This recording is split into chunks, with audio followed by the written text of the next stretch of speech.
and General Counsel, Kirsty and Carolynn, and they're going to talk about finance and legal mechanics for startups.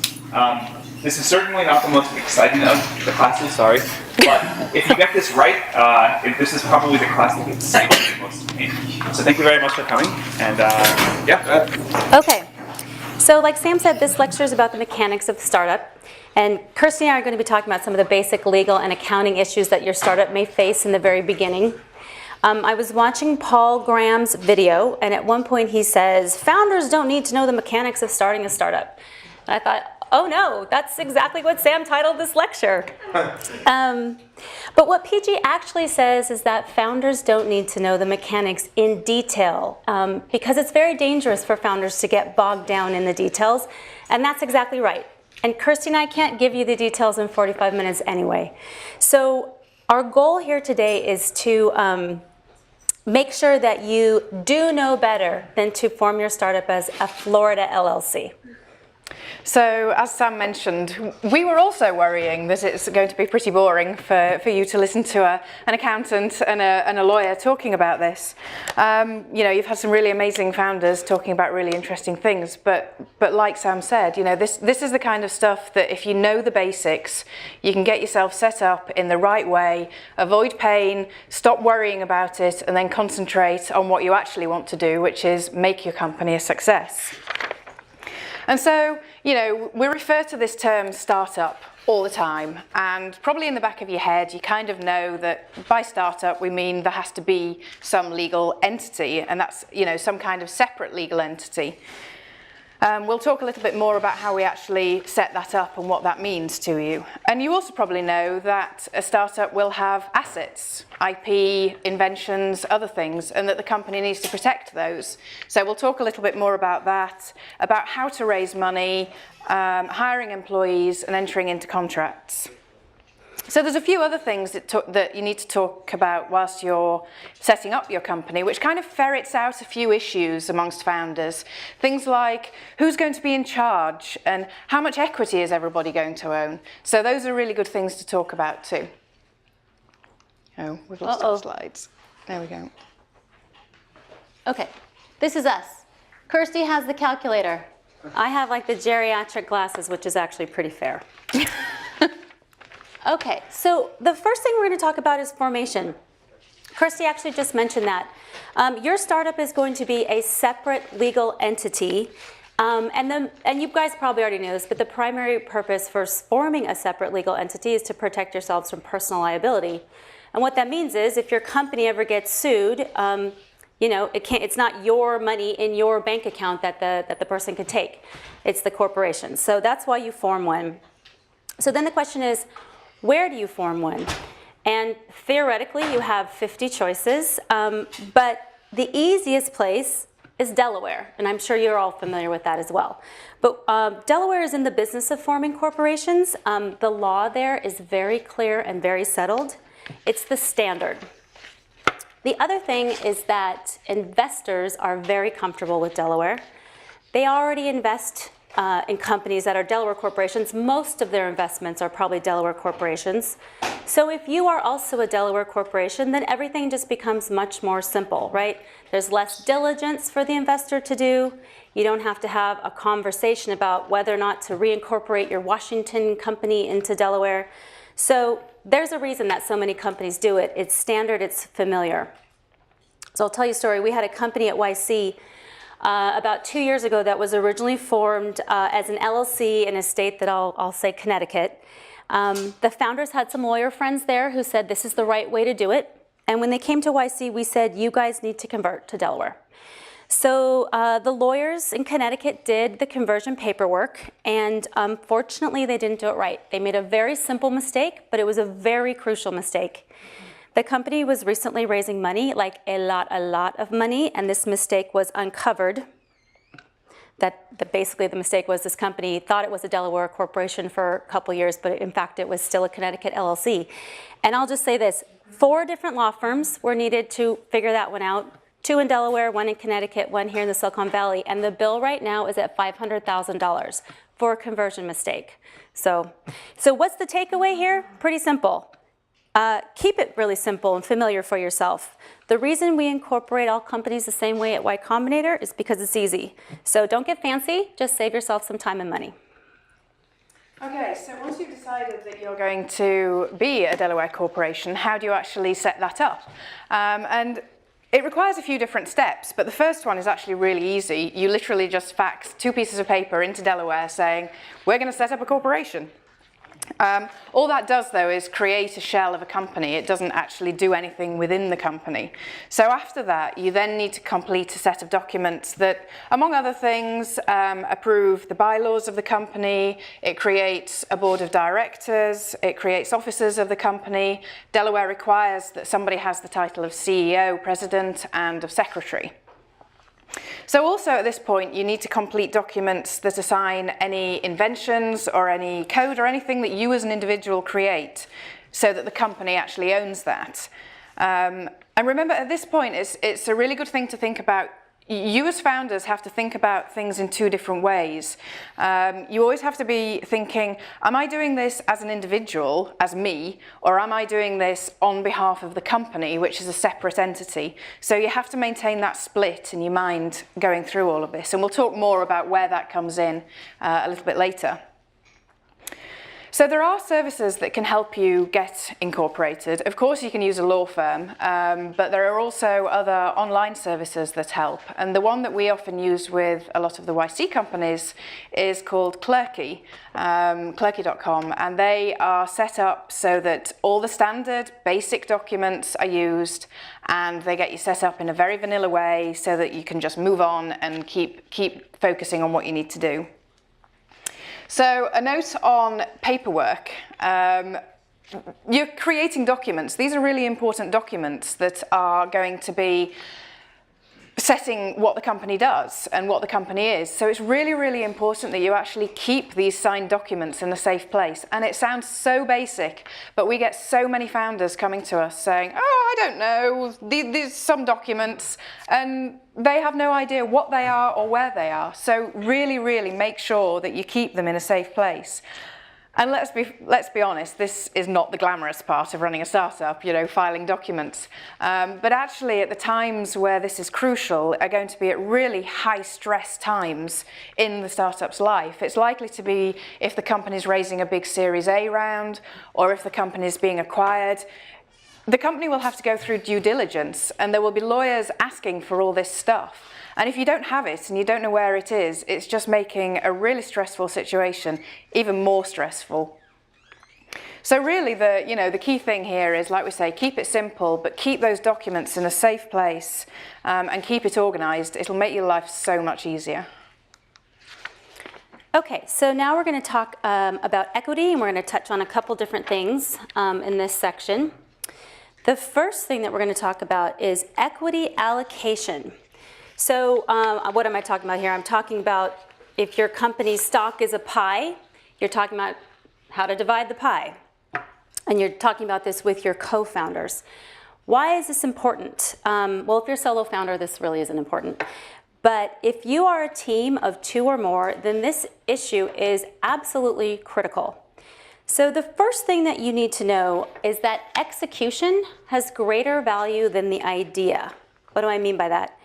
A lot of founder teams give way too much credit, and therefore a lot of the company's equity, to the person who came up with the idea for the company. And ideas are obviously very important, but they have 0 value. Who's ever heard of a $1 billion payment for just an idea? So value is really created when the whole founder team works together to execute on an idea.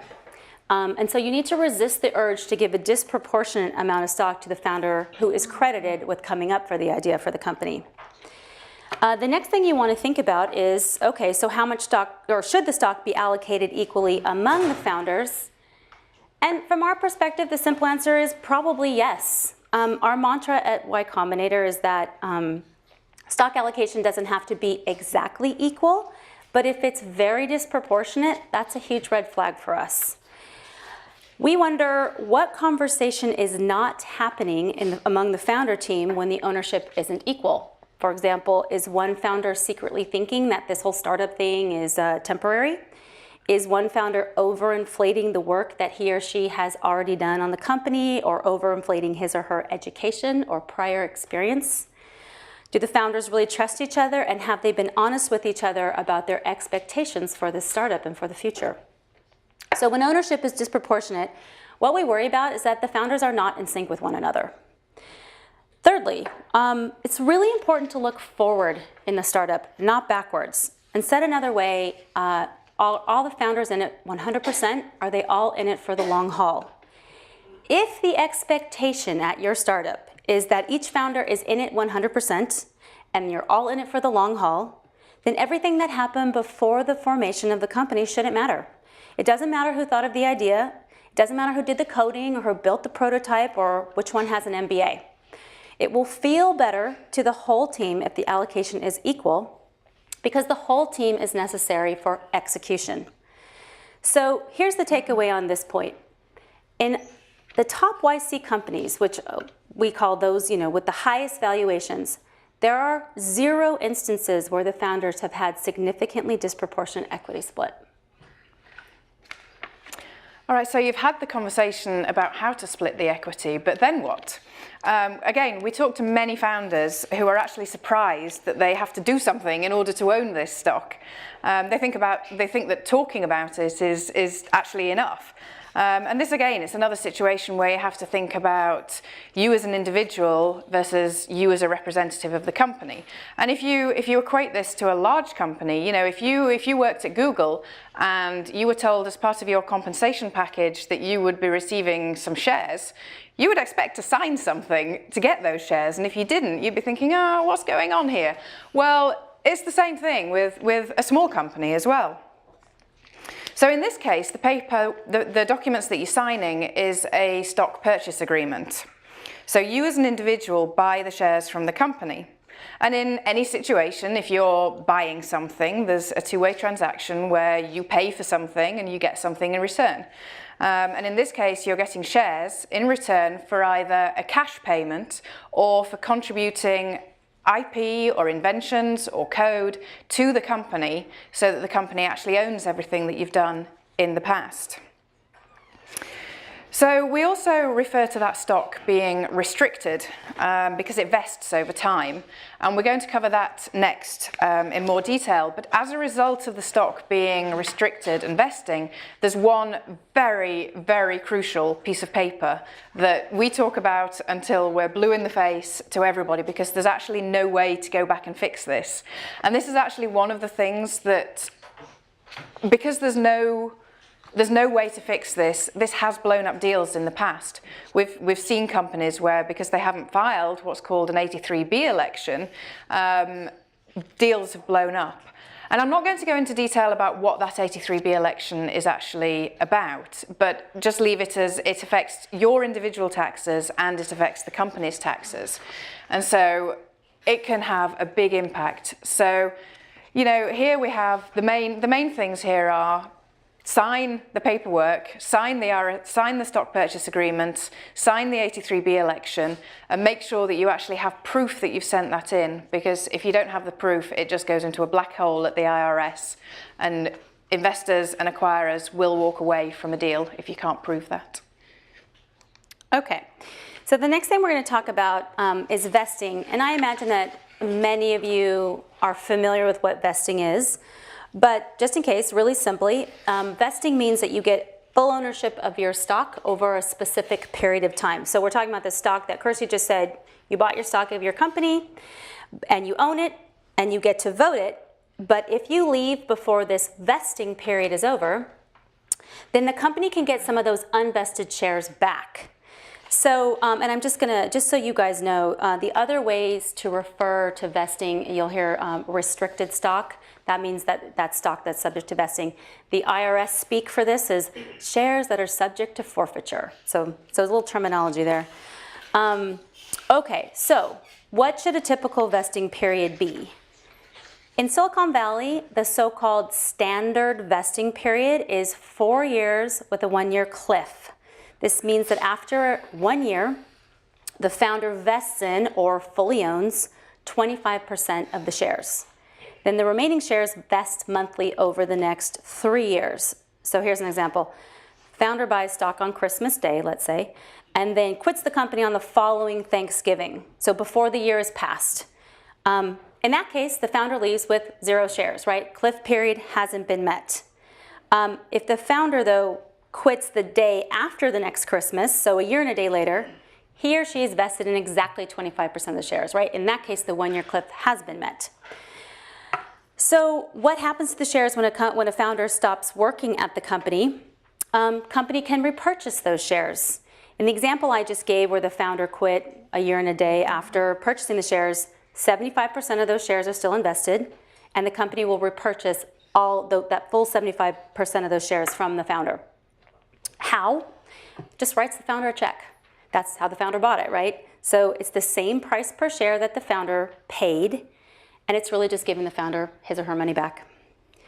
So then the question is, why would you have vesting? Why would founders do this to themselves, right? Because it's just the founders. They're doing this on their own shares, doing this to their own shares. So, and probably the number one reason why vesting is important has to do with founders leaving the company. So let's say if you didn't have vesting and a founder leaves, a huge chunk of the equity ownership leaves with him or her. And obviously that is not fair to the founders left behind. And we're actually going to talk about this a little bit more when we get to the founder employment slide. I'll go into that in more detail. But the other reason to have vesting is the concept of skin in the game, the idea that founders need to be incentivized to keep working on their startup. If a founder can walk away with his or her full ownership at any point in time, then why would you stay and grind away? Startups are hard. So,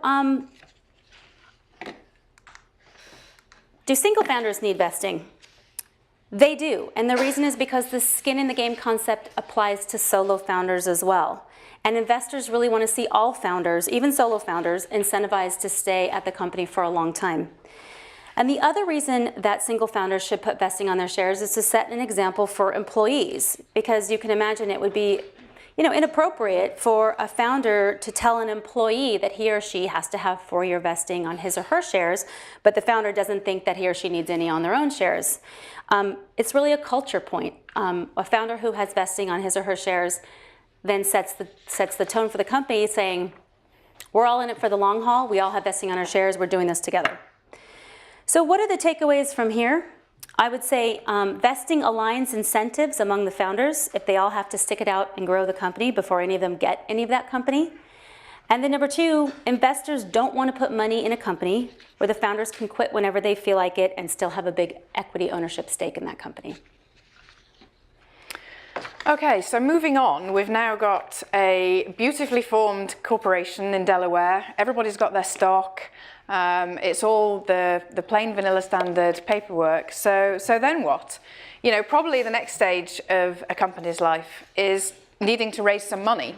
So we're going to talk a bit more about that. And we know that you've already heard a lot from investors and from founders already in this set of classes. And they've been talking much more around the tactics and how to raise money. But what about the paperwork? What about when somebody actually agrees to invest? Then what? So first of all, in terms of logistics, in very simple terms, there are 2 ways to raise money. So either the price is set for what the money that comes in, or the price isn't set. And by price, we mean the valuation of the company. It's the same things. So rounds can actually be called anything. People can name them whatever they want. But generally, if you hear the term seed round, it would mean that the price has not been set. And anything that's a Series A or a Series B would be something where the price has been set. So not setting the price is the more straightforward, fast route to getting money. And usually the way that this is done is through convertible notes or safes. And again, this is a 2-way transaction. So there's a piece of paper that says, for example, that an investor is paying $100,000 now, and in return has the right to receive stock at a future date when the price is set by investors in a priced round. So it's important to note that at the time the paperwork is set, that investor is not a shareholder. and therefore doesn't have any voting rights on the company. They will have some other rights, which Carolynn is going to talk about separately. Of course, investors want something in return for putting in money at the earliest, i.e. riskiest, stage of the company's life. And this is where the concept of a valuation cap comes in, which I'm sure many of you have heard mentioned before. So usually the documents for an unpriced round set a cap for the conversion into shares. And that's not the current valuation of the company. It's actually an upper bound on the valuation used in future to used in future to calculate how many shares that investor is going to get. So for an example, an investor that invests $100,000 on a safe with a $5 million cap, then a year later, the company raises a priced round with a valuation of, let's say, $20 million. Then the early investor would have a much, much lower price per share, about a quarter, and therefore their $100,000 would buy them approximately 4 times more shares than an investor that was coming in and putting in $100,000 in that Series A priced round. So that's where they get their reward for being in early. So again, this is another situation where you need to make sure you have the signed documents and you know where they are, because different investors may have different rights, and so you need to know what those things are. And again, services like Clerky can help with that. They have very standard documents that most of our YC companies use to raise money on.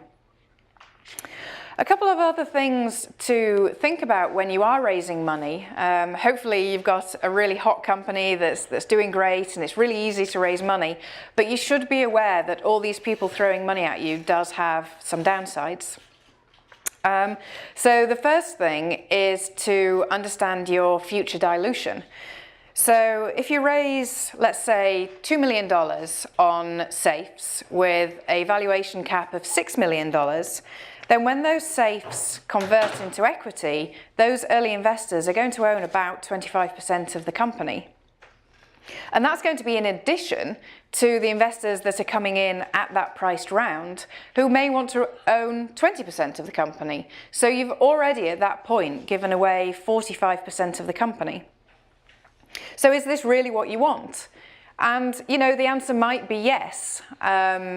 Remember that some money on a low valuation cap is infinitely better than no money at all.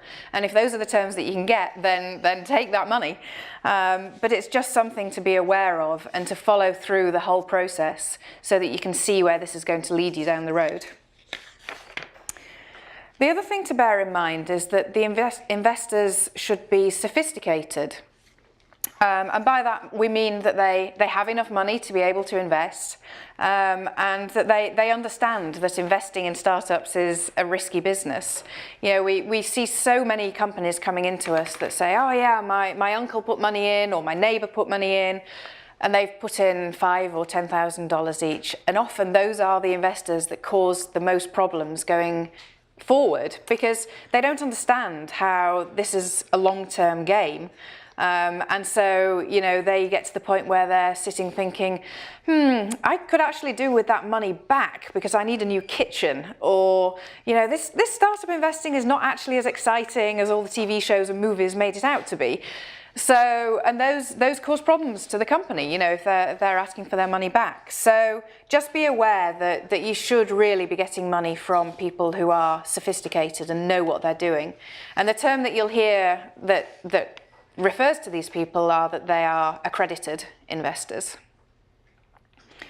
So really the main points here is keep it simple, raise your money using standard documents, make sure that you have people who understand what they're getting into and understand what you're getting into in terms of future dilution. Okay, so you're raising money, you understand what you're selling, you figured out the price, you've got down the logistics that Kirsty just described, but what you may find is that you don't understand some of the terms and terminology that your investors are using. And this is okay, but you have the burden to go figure that stuff out. Don't assume that just because you've agreed on the valuation or the price, that all the other stuff doesn't matter, because it does matter, and you need to know how these terms are going to impact your company in the long run. At Y Combinator, Kirsty and I hear founders say all the time, I didn't know what that was. I didn't know what I was signing. You know, I didn't know I agreed to that. So really the burden is on you to figure this stuff out. And we're going to go over 4 common investor requests. So the first one is board seat. Some investors will ask for a seat on your company's board of directors. And the investor usually wants to be a director either because he or she really wants to keep tabs on their money or because he or she really thinks they can help you run your business. And you have to be really careful about adding an investor to your board. In most cases, you want to say no. Otherwise, make sure it's a person who's really going to add value.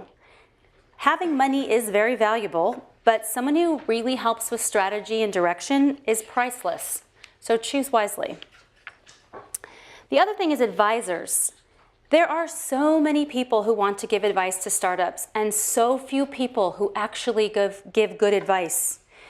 Once an investor has given your company money, that person should be a de facto advisor, but without any official title, and more importantly, without the company having to give anything extra in return for the advice. So here's an example. At Y Combinator, we've noticed that whenever a startup manages to garner a celebrity investor, the celebrity almost always asks to be an advisor. We have a company that provides on-demand bodyguard services, and an NBA basketball player invested, asked to be an advisor, and then asked to be given shares of common stock in exchange for the advisor services. And the services that this person had in mind, this investor had in mind, would be to introduce this company around to all the other professional basketball players who might want to use an on-demand bodyguard. But this celebrity just made a big investment. Shouldn't he want to help the company succeed anyway? Why does he need something extra? All investors who can help should do so. Asking for additional shares is just an investor looking for a freebie. Okay, next we're going to talk about pro rata rights. What are pro rata rights? Some of you may have heard of this before, but very simply, it's the right to maintain your percentage ownership in a company by buying more shares in the company in the future. Pro rata rights are a way to avoid dilution, and dilution in this context means owning less and less of the company each time the company sells more stock to other investors. So this is a really basic example, but say an early investor buys shares of preferred stock and ends up owning 3% of the company once the financing has closed. Then the company raises another round of financing, and the company will go to this investor who negotiated and got pro rata rights and say, hey, we're raising more money, so you're welcome to buy this many shares in the new round to keep your ownership at approximately 3%. That is pro rata rights at their very most basic. So pro rata rights are a very common request from investors, and they are not necessarily a bad thing, but you absolutely as a founder need to know how pro rata rights work. Especially because, Kirsty touched on this a little bit, the corollary to an investor having pro rata rights to avoid dilution is that the founders typically suffer greater dilution. So the final thing is information rights.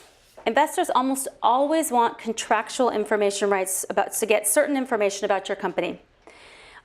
Giving periodic information and status updates is not a bad thing. In fact, at YC, we encourage companies to give monthly updates to their investors because it's a great opportunity to ask for help from your investors, like introductions or help with hiring, that kind of thing. But you have to be really careful about overreach. Any investor who's saying they want like a monthly budget or a weekly update, that's not okay. So the takeaway here is that just because the type of financing and the valuation has been negotiated doesn't mean that everything else is unimportant. You need to know everything about your financing. Okay, so then moving on to after you've got that money. You've raised some money, the company bank account's probably showing more zeros in it than you've ever seen in your life. So then what? This is where you actually start incurring business expenses. And business expenses are the cost of carrying out your business. So things like paying employees, paying rent for an office, hosting costs, acquiring customers, that kind of thing. And business expenses are important because they get deducted on the company's tax return to offset any revenues that are made to lower the taxes that the company pays. And on the flip side, if it's a non-business expense that the company incurs, then that is not deductible on the tax return, so that can increase the profits that the company then have to pay tax on. So again, this is a separation issue. The company will have its own bank account, and that's where the company's expenses should be paid out of. Again, you know, thinking about this from a large company, if you were working at Google, you would not use a Google credit card to buy a toothbrush and toothpaste. So the other thing to remember is that, you know, the investors gave you this money. They trusted you with all these huge amounts of money, and they want you to use that money to make the company a success. It's not your money for you to spend how you please. And believe me, we've had some horror stories of founders who take that approach.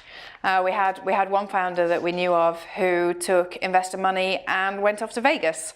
And boy, by his Facebook photos, did he have a good time. Needless to say, is no longer with the company. But really, this is stealing from the investors. You know, think about it. The concept of business expenses can get a little bit blurry, especially in the early days when you're working in your apartment and you're working 24 hours a day.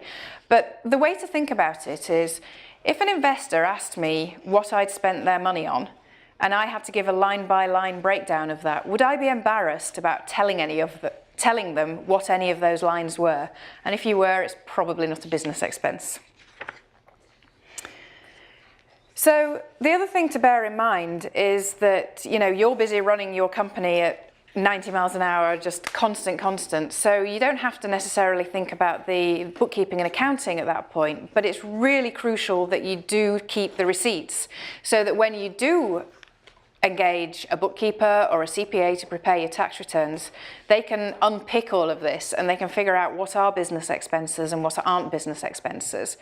But they're going to need your help as a founder because they aren't going to know what all these things are. So there is some involvement from you, and the way to make the involvement the least amount possible is to keep those documents in a safe place so that you can refer back to them. So if nothing else that you remember, do not go to Vegas on investors' money and spend that money wisely. Okay, so in this section we're going to talk about just doing business, and we're going to hit a couple of topics in this section. So the first one is founder employment.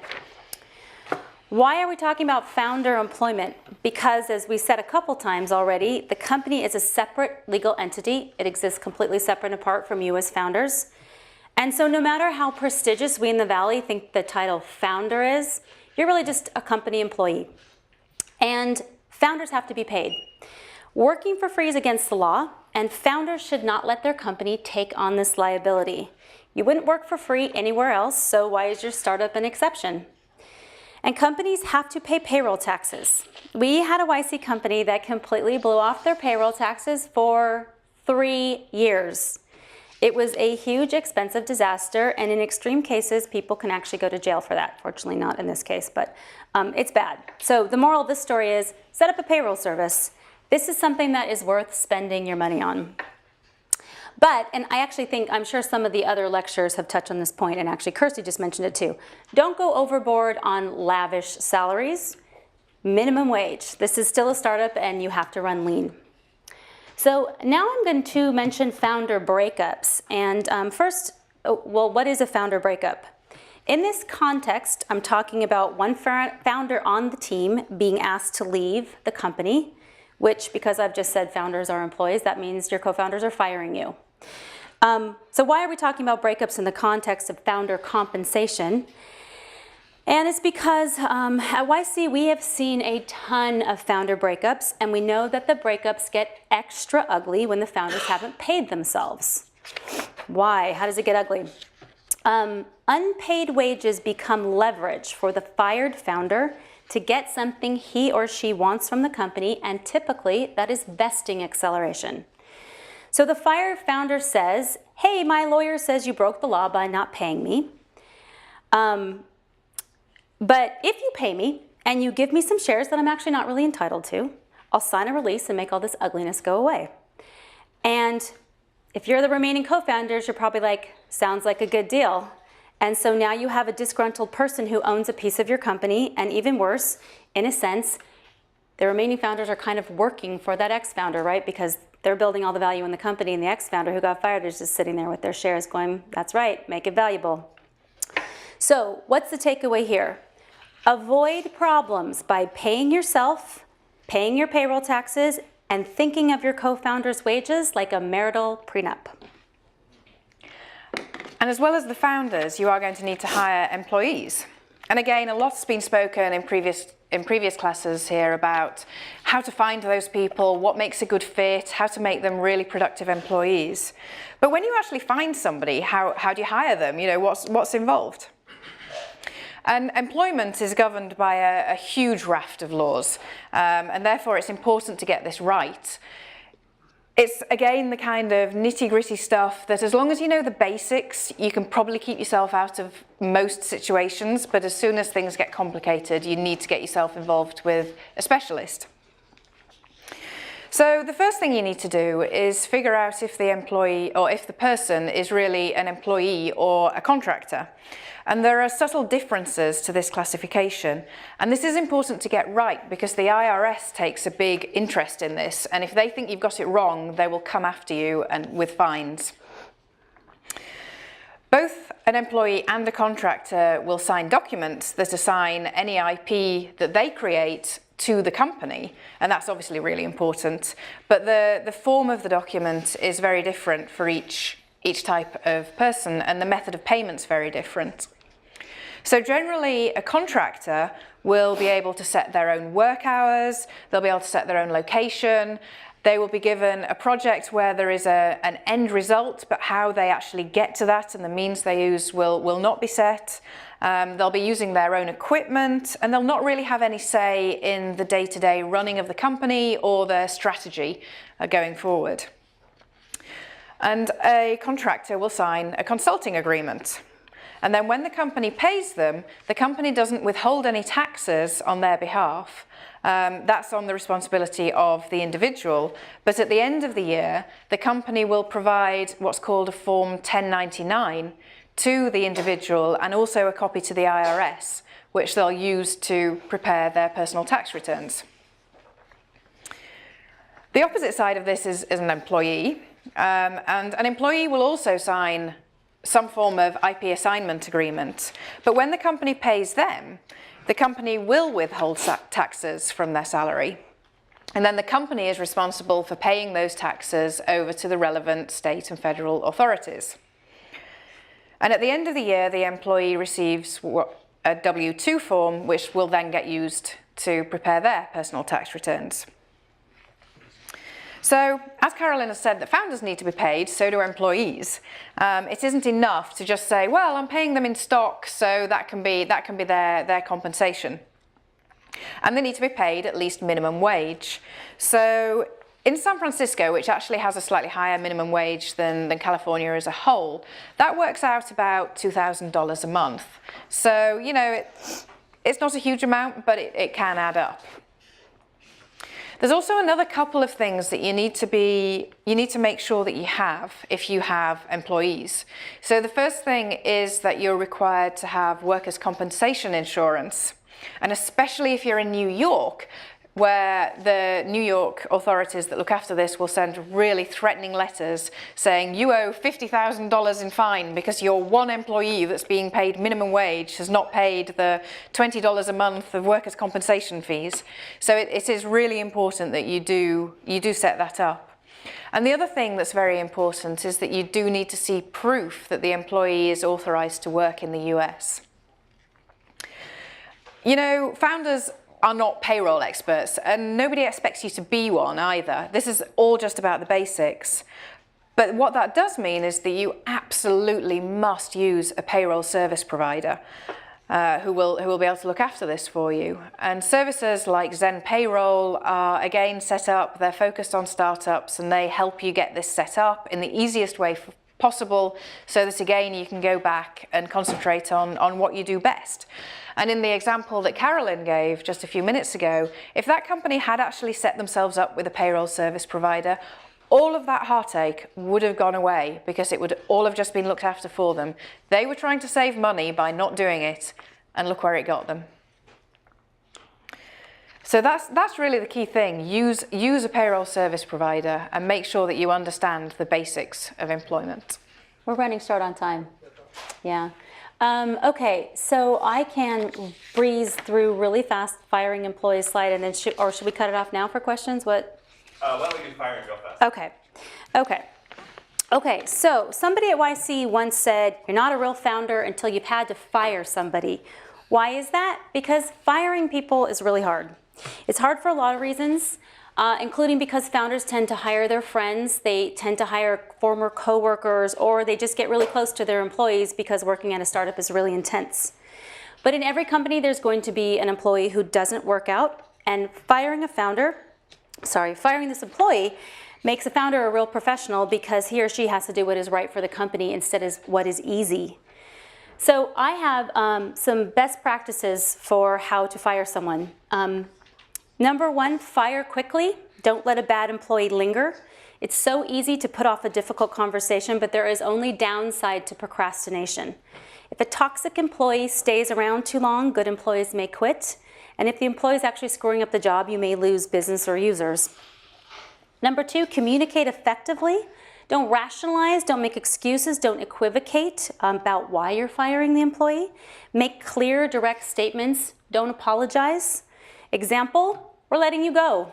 Not, I'm so sorry, sales didn't take off this quarter, blah, blah, blah. Fire the employee face-to-face and ideally with a third party present. Number three, pay all wages and accrued vacation immediately. This is a legal requirement. We don't debate or negotiate this. Number four, cut off access to digital systems. Once an employee is out the door, cut off physical and digital access. Control information in the cloud, change passwords, etc.